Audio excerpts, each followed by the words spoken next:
নবনীরদ-নিন্দিত কান্তিধারম রসসাগর নাগর भूपवरं। हरे कृष्णा, सभी को सादर प्रणाम। हम लोग स्कंद 4 अध्याय 24 अध्याय 24 श्लोक 11 से आज 17 तक पाठ करेंगे। श्लोक 11। सामुद्रीं देवदेवोक्तम्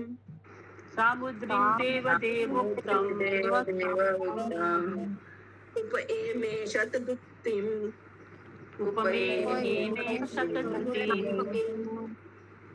यां वीक्ष्य चारु सर्वांगी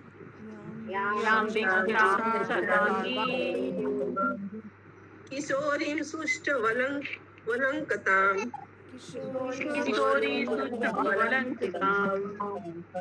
परिक्रमन्त्री मुद्राहे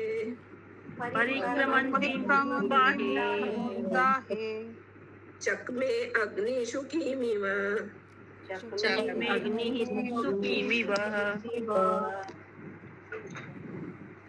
अनुवाद।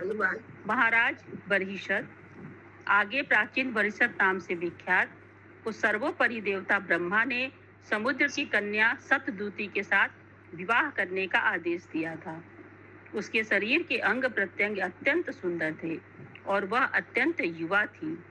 वह समुचित परिधानों से अलंकृत थी। जब वह विवाह मंडप में आकर प्रदक्षिणा करने लगी तो अग्निदेव उस पर इतने मोहित हो गए कि उन्होंने उसे संगी बनाकर उसके साथ भोग करना चाहा, जिस तरह पहले भी उन्होंने सुकी के साथ करना चाहा था। तात्पर्य: इस श्लोक में सुष्ठव अलंकृतम शब्द महत्वपूर्ण है। वैदिक रीति के मुताबिक जब कन्या का विवाह होता है तो उसे मूल्यवान वस्त्रों तथा आभूषणों से अत्यधिक अलंकृत किया जाता है और विवाह के समय वधू वर की 7 प्रदक्षिणाएं करती है। तत्पश्चात वर तथा वधू एक दूसरे को देखते हैं और जीवन भर के लिए आकर्षित हो जाते हैं। जब वर वधू को अतीव सुंदरी पाता है तो उनके मध्य अति प्रबल आकर्षण स्थिर हो जाता है। जैसा कि श्रीमद् भागवतम में कहा गया है, स्त्री तथा पुरुष स्वभाव से एक दूसरे के प्रति आकृष्ट होते हैं और जब वे विवाह में बंध जाते हैं तो यह आकर्षण और भी सुदृढ़ हो जाता है। इस प्रकार अत्यधिक आकृष्ट होकर वर दुल्हा बढ़िया घर और अन्न उत्पन्न करने हेतु अच्छा खेत बनाना चाहता है। तब संतान उत्पन्न होती है, मित्र बनते हैं तथा संपत्ति आती है। इस प्रकार मनुष्य जीवन की भौतिकता में अधिक फंसता जाता है और सोचने लगता है, यह मेरा है, मैं ही काम करने वाला हूँ। इस तरह भौतिक अस्तित्व का मोह बढ़ता जाता है। सुकीम इव शब्द भी महत्वपूर्ण है, क्योंकि जब सतदूति प्राचीन बरिषद की प्रदक्षिणा कर रही थी तब अग्निदेव उसकी सुंदरता पर उसी तरह मोहित हो गए जिस तरह वह पहले सप्तऋषि की पत्नी सुकी पर मोहित हो चुके थे। जब बहुत काल पूर्व सप्तऋषि सभा में अग्निदेव उपस्थित थे तो वे सुकी के सौंदर्य पर इसी तरह मोहित हुए थे जब वो प्रदक्षिणा कर रही थी। तब अग्नि की पत्नी स्वाहा ने सुकी का रूप धारण करके अग्नि के साथ संभोग किया था। न केवल अग्नि अपितु स्वर्ग के राजा इंद्र तथा कभी कभी ब्रह्मा तथा शिव जैसे बड़े बड़े देवता भी काम मोहित होते हैं। जीवात्माओं में काम भावना इतनी प्रबल होती है कि सारा भौतिक संसार विषय आकर्षण के द्वारा ही संचालित हो रहा है और काम वासना के कारण ही मनुष्य भौतिक संसार में रहने तथा विभिन्न प्रकार के शरीर धारण करने हेतु बाध्य होता है। अगले श्लोक में विषयी जीवन के प्रति आकर्षण का चित्रण हुआ है। हरे कृष्ण। हरे कृष्णा। यहाँ पर ये जो दिया हुआ है, जब अग्नि की पति स्वाहा ने मतलब सुकी का अग्नि के साथ उनका मोह हुआ और फिर अग्नि स्वाहा जो थी वो सुकी का रूप धारण कर लिए, तो सुकी कोई पक्षी हुआ क्या? सप्तऋषि की पत्नी है सुकी ना, लेकिन सुकी का रूप धारण लिखा हुआ है। मतलब अग्नि अपनी पत्नी को नहीं माता जी, जो सुकी का रूप धारण, सुकी जो थी ना उसका, अच्छा। उसके मतलब उसी के अनुसार अपना शरीर को वो ढाल ली। ओ अच्छा, स्वाहा ने, हाँ, अग्नि की स्वाहा पत्नी जी स्वाहा को। ने। हाँ, स्वाहा तो अग्नि की पत्नी ही है ना, तो हाँ, अपनी हाँ। ही पत्नी के साथ वो सम्मिलित हुए। ओ, हरे कृष्ण। किसी का कोई क्वेश्चन है?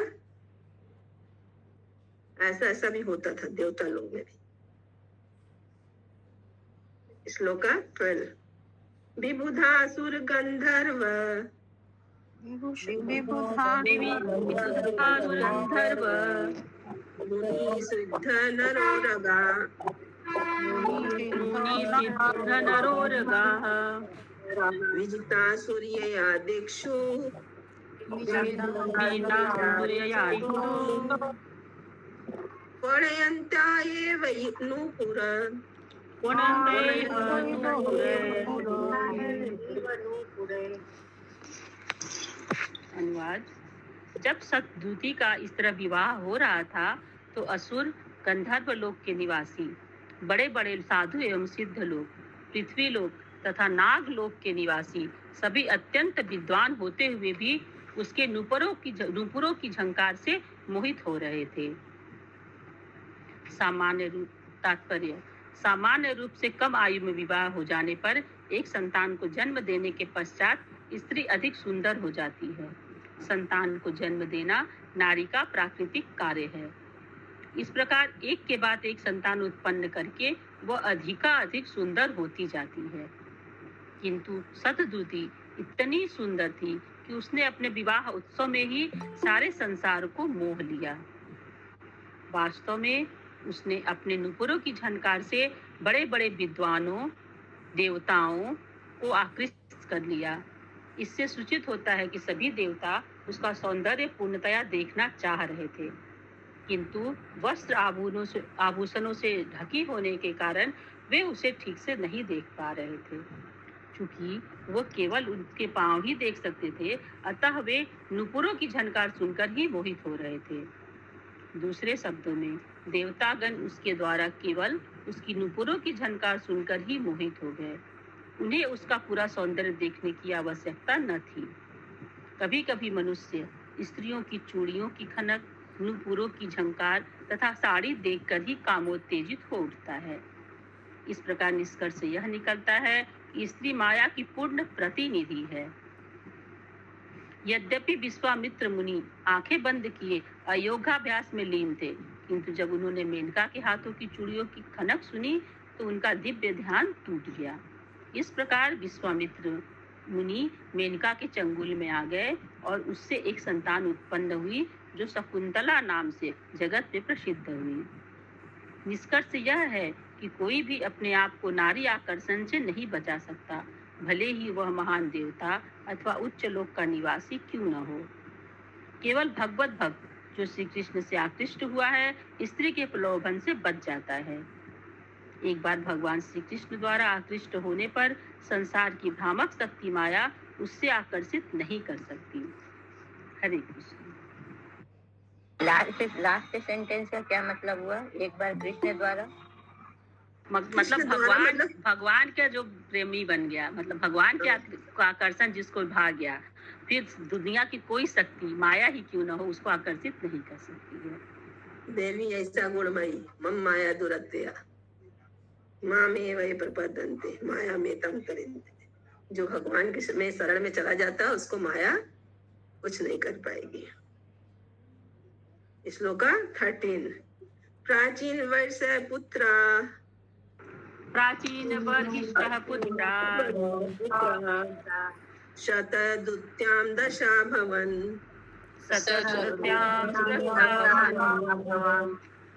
तुल्यनाम व्रता सर्वे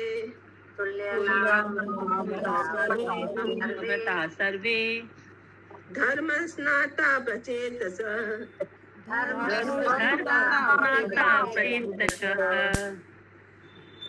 अनुवाद।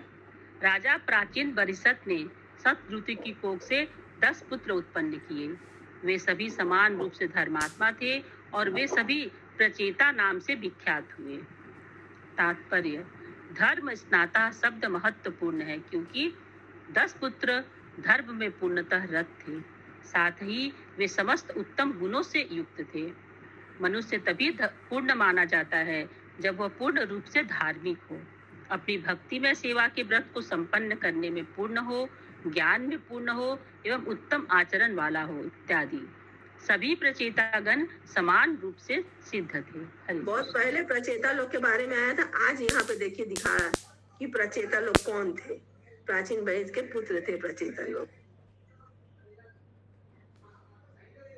श्लोक 14 पित्रा दृष्टा प्रजा सर्गे पित्रादिष्टा प्रजा सर्गे तब से वर्णम आविशन आविशन 10 वर्ष सहस्राणि तपसा अर्चन तपपतिम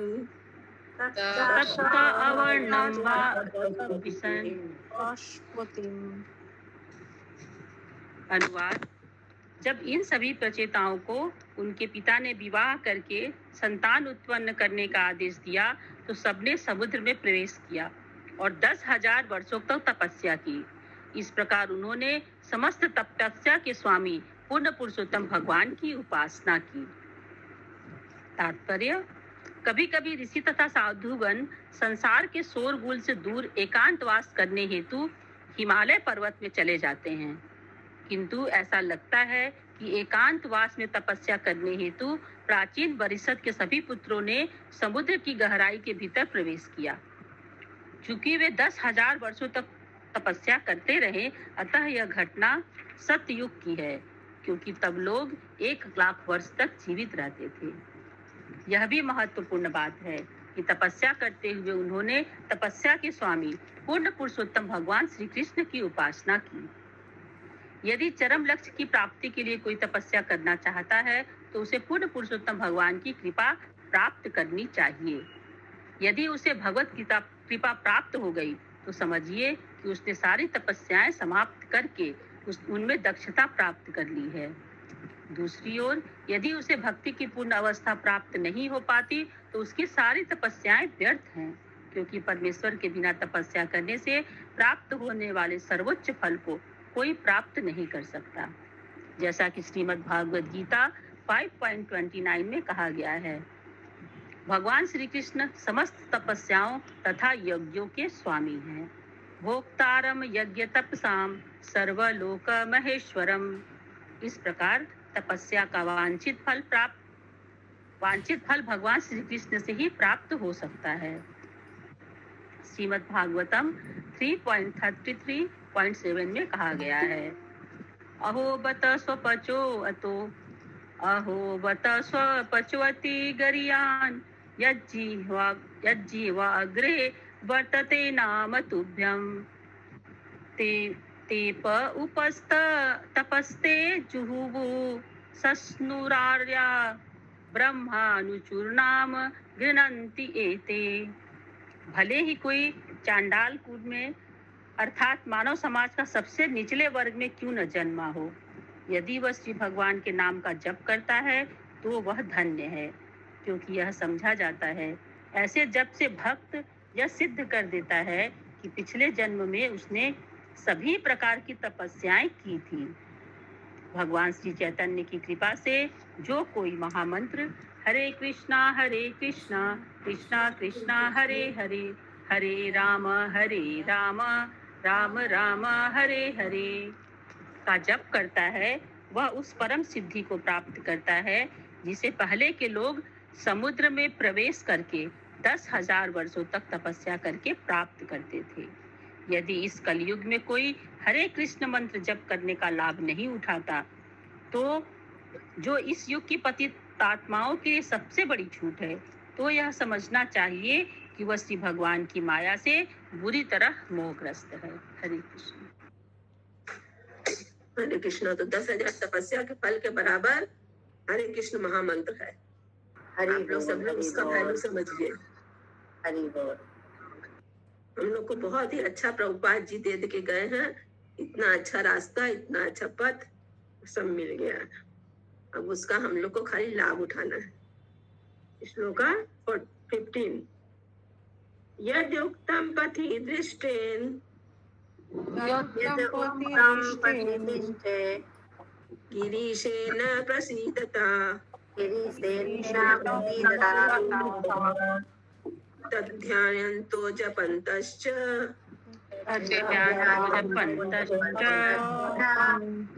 पूजयन्तश्च संयता पूजयन्तश्च संयता।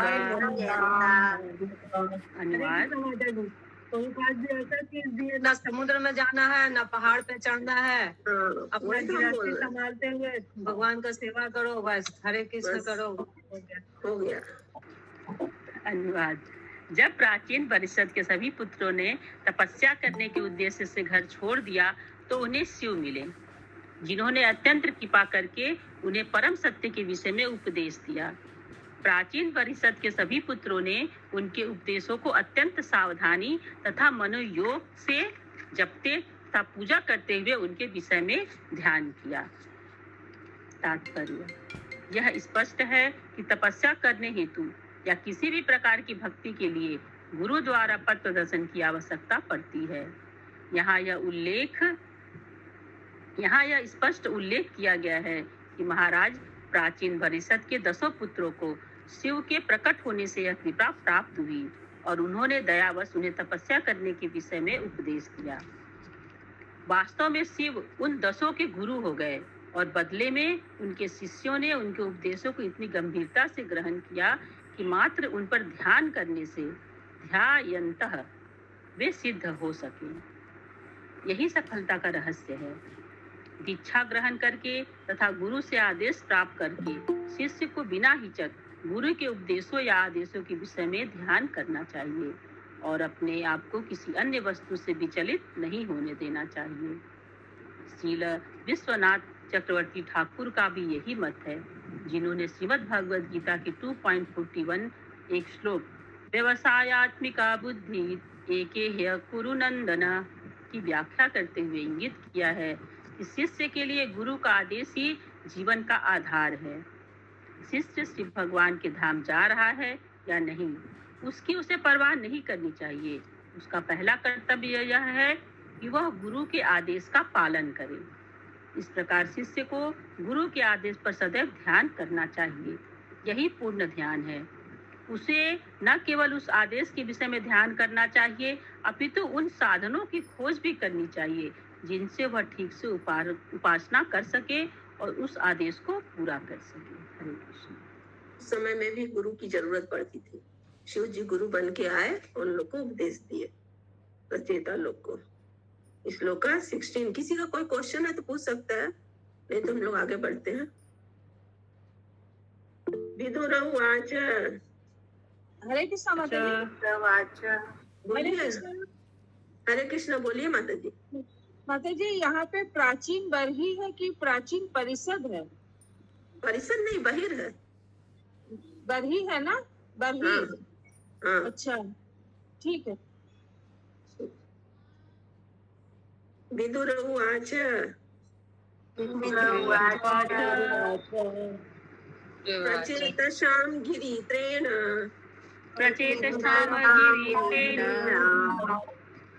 यथा पथि संगम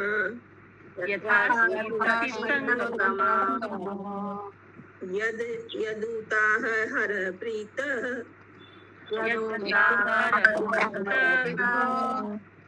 तन्नो ब्रह्मन् वदार्थवत्।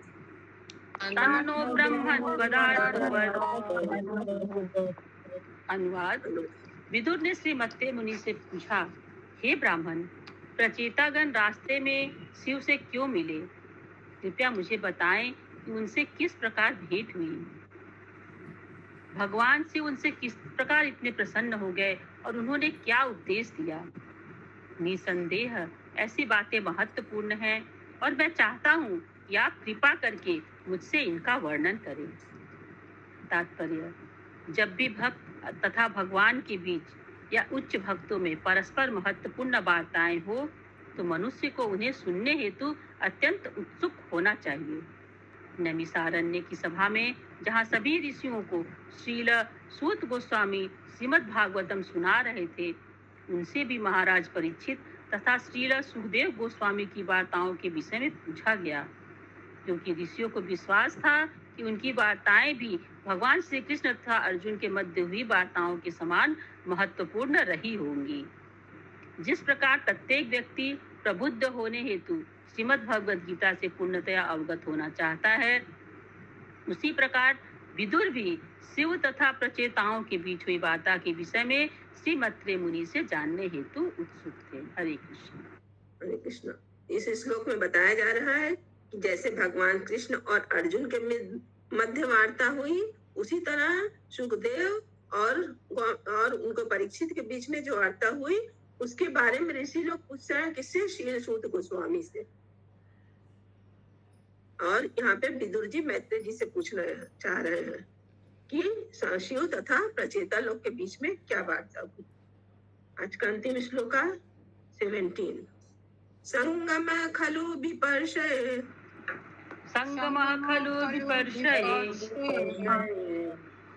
शिवे नेह शरीरणाम, शिवे नेह शरीरणाम, दुर्लभो मुनयो तद्यु, दुर्लभो मुनयो दद्युः, असंगात यम अभिस्पितम, असंगात्यम अभिस्थितम्। अनुवाद। विदुर ने आगे कहा कि हे ब्राह्मण श्रेष्ठ, भौतिक शरीर में बद्ध हुए जीवों के लिए शिव के साथ प्रत्यक्ष संपर्क कर पाना अत्यंत कठिन है। बड़े बड़े ऋषि भी, जिन्हें भौतिक आसक्ति से कोई लेन देन नहीं होती, उनका समागम पाने हेतु ध्यान में लीन रहने के बावजूद भी उनका संसर्ग प्राप्त नहीं कर पाते। तात्पर्य: चूंकि बिना विशेष कारण के शिव अवतरित नहीं होते, अतः सामान्य व्यक्ति का उनसे संपर्क कर पाना अत्यंत कठिन है। किंतु जब पूर्ण पुरुषोत्तम भगवान का आदेश होता है तो उन्हें किसी विशेष अवसर पर अवतार लेना होता है। इस प्रसंग में पद्म पुराण में कहा गया है कि कलयुग में मायावाद दर्शन का उपदेश देने हेतु शिव ब्राह्मण के रूप में प्रकट हुए थे। यह दर्शन बौद्ध दर्शन के एक प्रकार के अतिरिक्त और कुछ नहीं है। पद्म पुराण का कथन है, मायावादम सच्छशास्त्रम प्रच्छन्नम बौद्धम उच्यते, मयैव विहितम देवी कलौ ब्राह्मण मूर्तिना। शिव ने पार्वती से पहले ही बता दिया था कि वे बौद्ध दर्शन के उन्मूलन हेतु सन्यासी ब्राह्मण के वेश में मायावादी दर्शन का विस्तार करेंगे। यह सन्यासी और कोई नहीं बल्कि श्रीपाद शंकराचार्य थे।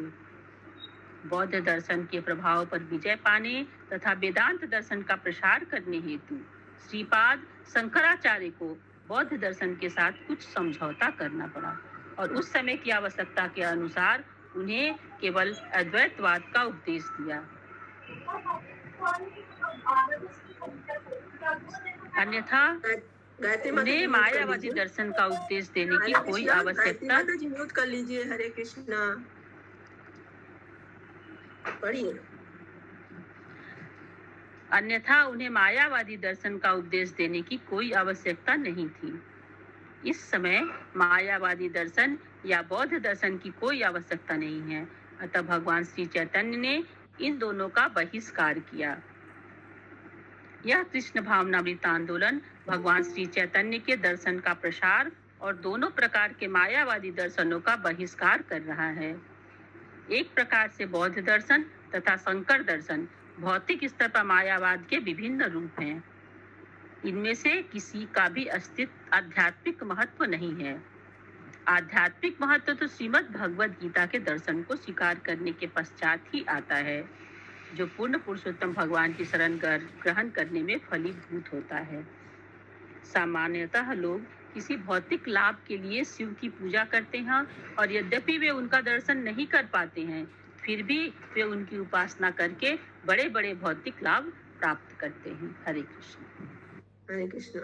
तो मायावाद में कौन आए थे? भगवान शंकर खुद आए थे शंकराचार्य बन के, क्योंकि वो बौद्ध का जो था उसको खंडित करने के लिए, उनका जो प्रचार प्रसार था उसको खंडित करके लिए आए थे। लेकिन न तो बौद्ध धर्म का दर्शन अच्छा है, न तो शंकर का पथ अच्छा है, शंकराचार्य का। दोनों का पथ ही अच्छा नहीं, ना आध्यात्मिक नहीं है। श्रीमद् ग्रंथ भागवतम की जय। श्रील प्रभुपाद की जय। जय।